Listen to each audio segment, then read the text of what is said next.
Bonjour bien-aimés, nous allons parler la parole de Dieu pendant 15 minutes. Ne vous éloignez pas de votre écran. Je vous salue là où vous êtes en ce moment précis, à l'école, au boulot, dans un cybercafé, en Afrique, en Amérique ou en Asie. On va prier un instant on va parler la parole de Dieu pendant 15 minutes. Je vais prier un instant. Jésus, bénis ta parole, sanctifie-la au nom de Jésus-Christ. Amen. Nous sommes dans Matthieu chapitre 5, le verset 29. Si ton œil droit est pour toi une occasion de chute, arrache-le et jette-le loin de toi.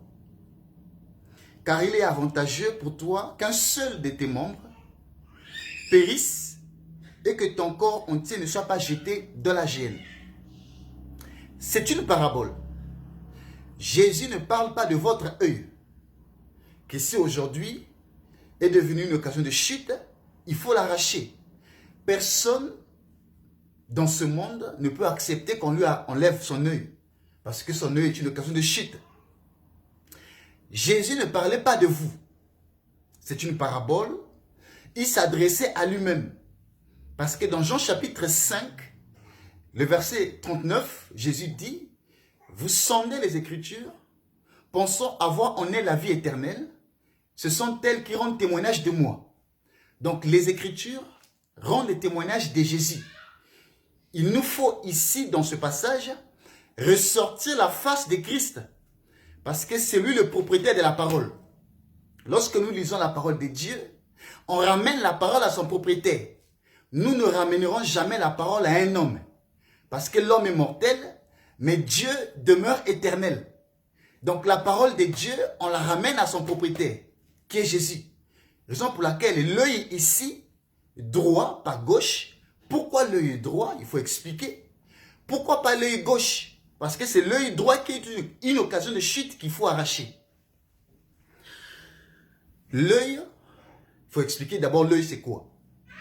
L'œil c'est le prophète. L'œil c'est le voyant.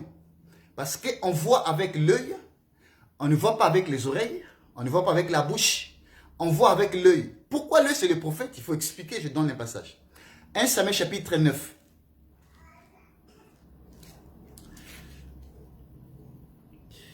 Verset 9. Je lis la parole du Seigneur.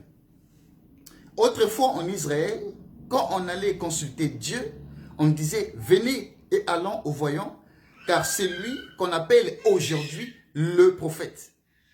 S'appelait autrefois le voyant. Donc l'œil parle du prophète. Mais ici Jésus précise, l'œil droit est une occasion de chute. Or, comme je viens de l'expliquer, l'œil parle du prophète, l'œil gauche c'est Moïse, l'œil droit c'est Christ.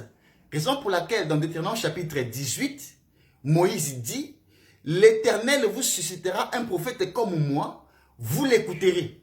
C'est lui le prophète, l'œil droit qui est venu et qui a été arraché.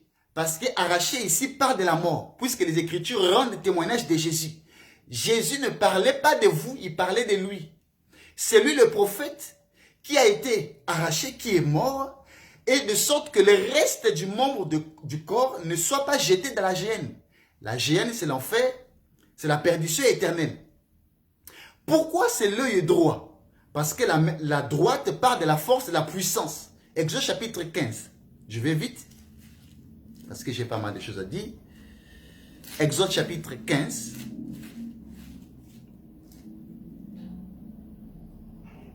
Le verset 6.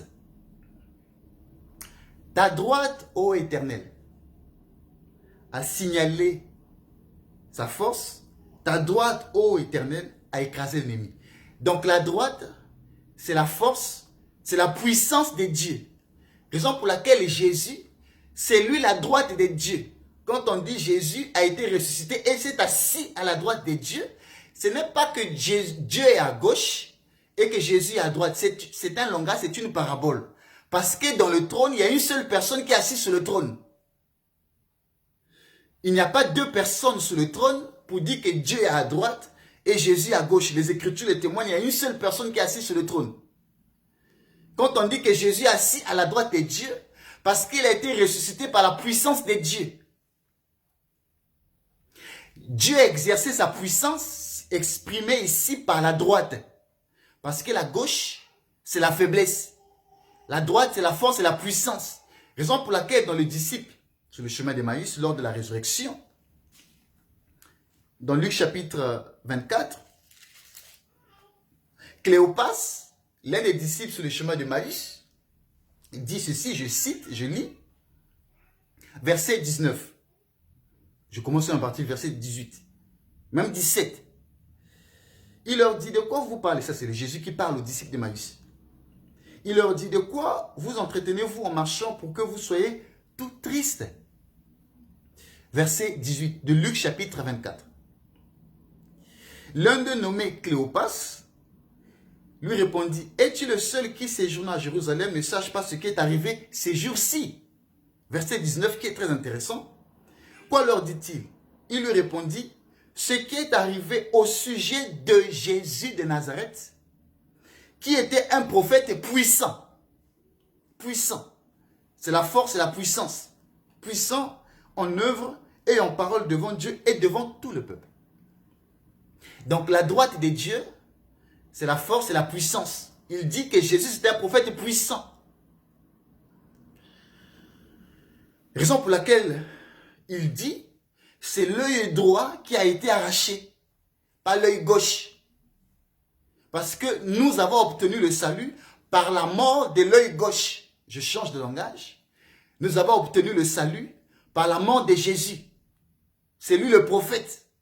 Parce qu'en Israël, Dieu n'envoyait que les prophètes. C'est pourquoi il parle de l'œil gauche, l'œil droit. Qui a été arraché et jeté loin. Parce que le passage dit, jette loin. C'est cela Jésus qui a quitté la maison de Jacob. Qui est venu vers les gentils. C'est-à-dire nous les nations. Il a été jeté loin. Après sa mort, il est venu nous visiter, nous les gentils, les nations. Pour que les restes du membre du corps ne soient pas jetés à la géhenne. Nous sommes les membres du corps de Jésus. Les blancs, les noirs, les jaunes, les peuples, les langues, les cultures forment le corps de Christ. Et les membres du corps de Christ ne peuvent pas aller à la perdition. C'est cela le salut qui ne se perd pas. On ne peut pas aller à la perdition parce que l'œil a été arraché. Droit. Le prophète, il est mort pour vous et moi. Pour le peuple de Dieu. Donc demain, je ne peux pas aller à la perdition. Si vous avez l'évangile véritable, si vous avez rencontré le véritable Jésus, pas la fausse parole, le faux évangile. Si vous avez écouté le vrai, si vous écoutez la vraie parole, vous n'irez pas à la géhenne. Et vous êtes membre du corps de Christ. Corinthiens le dit. 1 Corinthiens chapitre 12, je vais vite parce que l'heure file. 1 Corinthiens chapitre 12, à partir du verset 12. Car comme le corps est un, et plusieurs membres, et comme tous les membres du corps, malgré leur nom, ne forment qu'un seul corps, ainsi en est-il de Christ. Nous avons tous en effet été baptisés dans un seul esprit pour former un seul corps, soit juif, soit grec, soit esclave, soit libre, nous avons tous été abreuvés d'un seul esprit. Aujourd'hui, les membres du corps de Christ forment un seul corps, qui est le corps de Jésus, qui demain ne peuvent pas aller à la géhenne. Parce que c'est lui l'œil droit qui a été arraché qui est mort. Donc Jésus parlait en parabole. N'allez pas arracher votre œil. Vous allez vous faire du mal pour rien. Raison pour laquelle la Bible, on ne comprend pas la Bible noir sur blanc.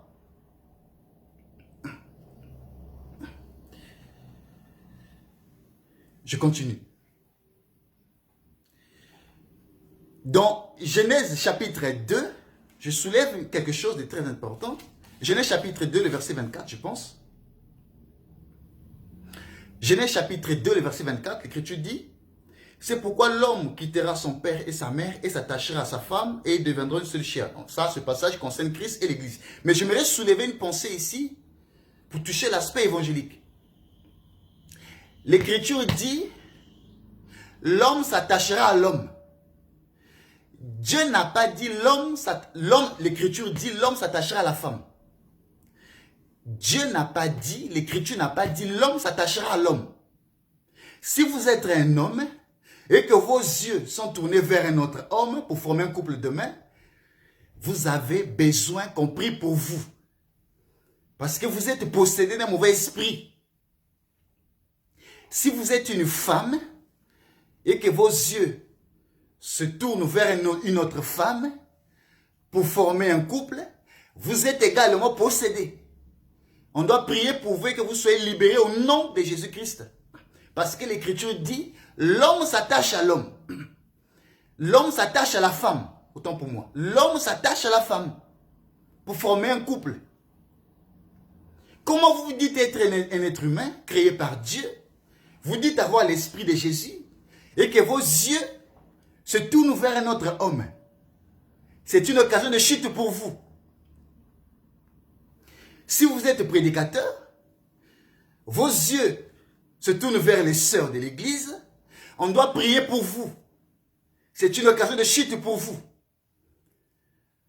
Vous vivez de la masturbation, de la pornographie, vous êtes ivrogne, vous menez une mauvaise vie, vos yeux se tournent vers le mal, on doit prier pour vous. Vous avez besoin de rencontrer cet homme qui est l'œil de Dieu, Jésus, afin qu'il vous délivre de cet esprit qui vous anime.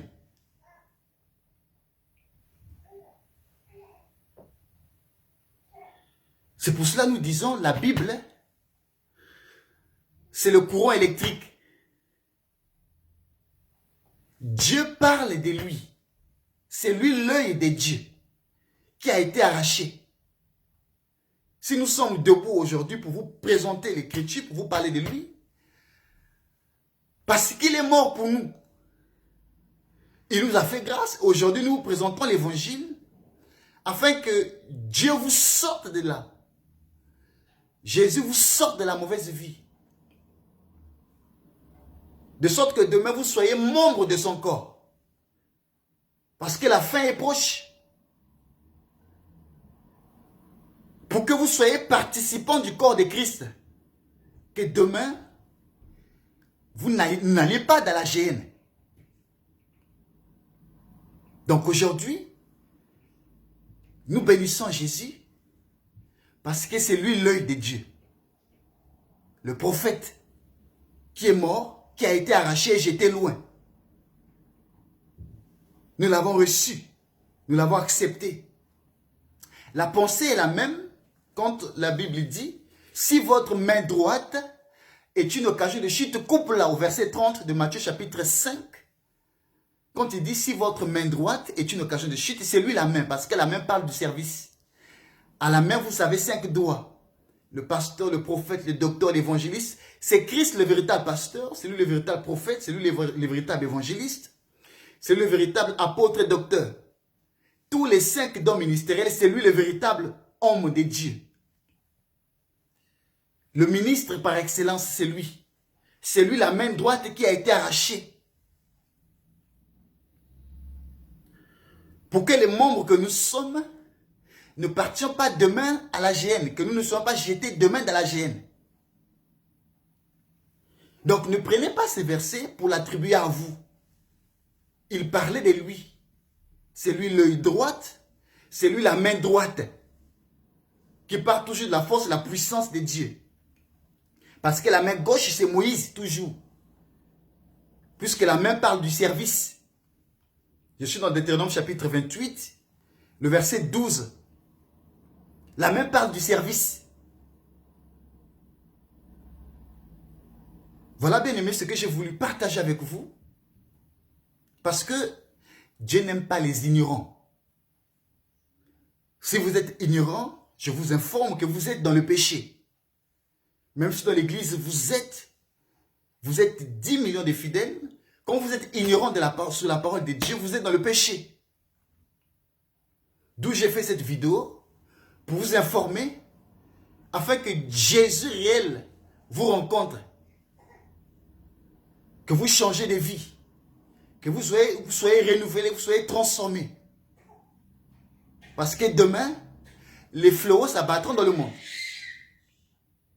Il y a d'autres vidéos de la page que vous pouvez consulter et les partager. Abonnez-vous à la page, partagez la vidéo. Que Dieu vous bénisse là où vous êtes. Au nom de Jésus-Christ. Amen.